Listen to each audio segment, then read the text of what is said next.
కేకే news స్వాగతం. మీ కేకే రావు. ఈరోజు America కబుర్లో మనం ఒక సబ్జెక్టు బాగా సోషల్ మీడియాలో నలుగుతుంది. ఏంటంటే చాలామంది భారతీయులు ఇండియాకి వెళ్ళిపోవాలని అభిప్రాయంలో ఉన్నారని 40% ఎంత శాతం అని చెప్తున్నారు. కానీ శాతం ఎలా ఉన్నా ఈ పర్సంటేజ్ అన్నది మనం కొంతవరకు అభిప్రాయాలు ఉన్నమాట అవసరమే. కానీ దానికి అనేక కారణాలు ఉన్నాయండి. కారణాలు ఏంటంటే ప్రత్యేకించి ఇక్కడ సెటిల్ అవ్వాలి, ఎంఎస్ చేయడానికి ఎక్కువ మంది స్టూడెంట్లు వస్తున్నారు. వచ్చిన తర్వాత వాళ్ళకి ఏంటంటే జాబు కోసం వెంటనే చదువు అయిన తర్వాత ఏదో కొద్ది లిమిటేషన్ స్ట్రిక్ట్గా పెట్టారు. ఆ లోపల వాళ్ళకి జాబ్ వెతకాలి, జాబ్ దొరకాలి. ఆ జాబ్లో గ్యాప్ ఉంటే కూడా వాళ్ళు ఇక్కడ ఉండటానికి అవకాశం లేదు. ఇక తర్వాత ఏంటంటే ఒకవేళ జాబ్ వచ్చి H1లో ఉన్నప్పటికి కూడా గ్రీన్ కార్డులు ఆలస్యం అవుతున్నాయి. పూర్వంలా లేదు. పూర్వం వచ్చిన వాళ్ళు 2000లో ఆ టైంలో వచ్చిన వాళ్ళందరికీ కూడా 5-6 సంవత్సరాల్లోనూ 7-8 సంవత్సరాల్లోనూ గ్రీన్ కార్డులు రావటం, సెటిల్ అయిపోవటం, ఇప్పుడు వాళ్ళంతా పౌరులు అయిపోవటం అన్నీ జరిగినాయి. కానీ ప్రస్తుత పరిస్థితులు అలా లేవు.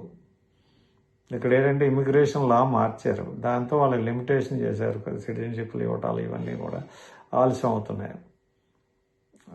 ఒక్కొక్కరికి ఏకంగా 20 ఏళ్ళు దాకా వెయిట్ చేయవలసిన పరిస్థితి వస్తుంది. వాళ్ళు ఇప్పుడు 40లోనూ 35లో ఉన్నారంటే వాళ్ళకి ఆల్మోస్ట్ ఒక 55-60 సంవత్సరాలు కానీ గ్రీన్ కార్డర్ అని ఆందోళన చెందేవాళ్ళు కూడా ఉన్నారు. సో ఈ పరిస్థితుల్లో వాళ్ళు ఆలోచించేది ఏంటంటే ఇప్పుడు ఇండియా పరిస్థితి కూడా ఇప్పుడు అక్కడ నివాసానికి కూడా అనుకూలతలు బాగా ఉన్నాయి కదా, పూర్వంలో లేవు. అక్కడ కూడా మంచి మంచి సౌకర్యంతో కూడినటువంటి గేటెడ్ కమ్యూనిటీస్లో వచ్చినాయి. ఉద్యోగ అవకాశాలు కూడా మంచి అవకాశం ఉంటే అక్కడ కూడా జీవన పరిమాణం బాగానే ఉంది. ఏది అనేకమైనటువంటి ప్రతిదీ కూడా అక్కడ మనకి ఇప్పుడు అవైలబుల్లో ఉన్నాయి. మంచి మంచి కార్లు కానీ వ్యవస్థలు కానీ అన్నీ ఉన్నాయి. కాకపోతే ఎంతమందికి అందుబాటులో అన్నది వేరే విషయం. ఎందుకంటే డబ్బు ఉంటే కానీ అక్కడ ఇవన్నీ సాధ్యం కాదనుకోండి. అంచేత ఇలాగ ఐటీ వాళ్ళకి కొంచెం ఎలాగన్నా శాలరీస్ కొంచెం బాగుంటాయి కాబట్టి అటువంటి వాళ్ళకి ఇబ్బంది ఉండదు. అది కాకుండా సొంత వ్యాపారాలు కూడా చేసుకుంటారు. ఇప్పుడు తల్లిదండ్రులు ఇద్దరు పిల్లలు ఉన్నారంటే ఒకళ్ళు ఇక్కడ ఉండి ఒకళ్ళు అక్కడ ఉండి తల్లిదండ్రులు చూడాలను, లేదా వాళ్ళకు ఉన్నటువంటి ఆస్తిపాస్తులు చూసుకోవడానికో, లేకపోతే వాళ్ళకి ఇక్కడ మనకి ఇన్ని కష్టాలు పడటం ఎందుకురా బాబు, మనకి వెనక్కి వెళ్ళిపోయి హాయిగా బతకొచ్చు కదా అనే ఆలోచనలో వస్తున్నమాట. అది మాత్రం వాస్తవం. అంచేత ఏంటంటే ఇది కేవలం మన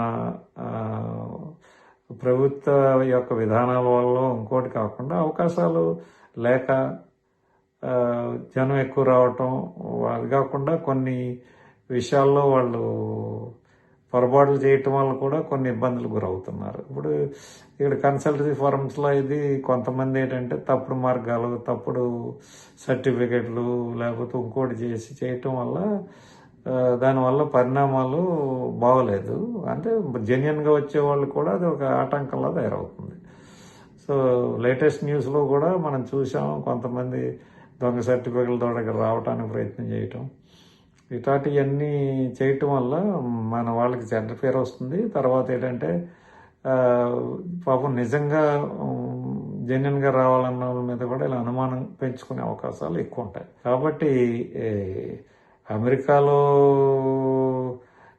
ఉండాలని ప్రతి వాళ్ళకి ఇప్పుడు అలాగే ఇక్కడ సెటిల్ అవ్వాలని రావటం తప్పేం కాదండి. కానీ అవకాశం ఇప్పుడు పూర్వంలా లేదు, వాస్తవం, అది మాత్రం ఒప్పుకోవాలి. కానీ అవకాశం లేనప్పుడు ఇంకా ఏం చేస్తారు, తిరిగి వెళ్తే మంచిదనేటువంటి అభిప్రాయాల్లో వాళ్ళు అనుకోవటం తప్పే ఉంది.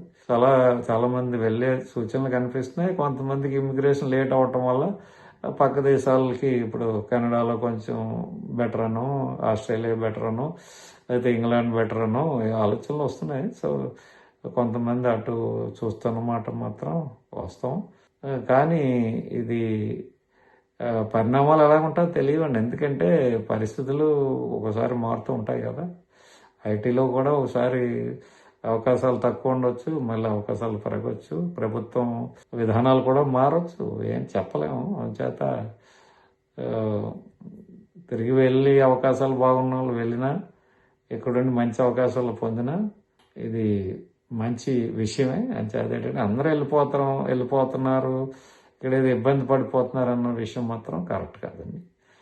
సో ఉండేవాళ్ళు బాగానే ఉన్నారు. కొన్ని చిన్న చిన్న ఇబ్బందులు అనేక కారణాల వల్ల ఉంటూనే ఉంటాయి. దాన్ని మనం అందరికీ వర్తిస్తుందని మనం అనుకోవట్లేదు. ఇదండి ఈరోజు అమెరికా కబుర్లు. రామ్ కేకే రావు.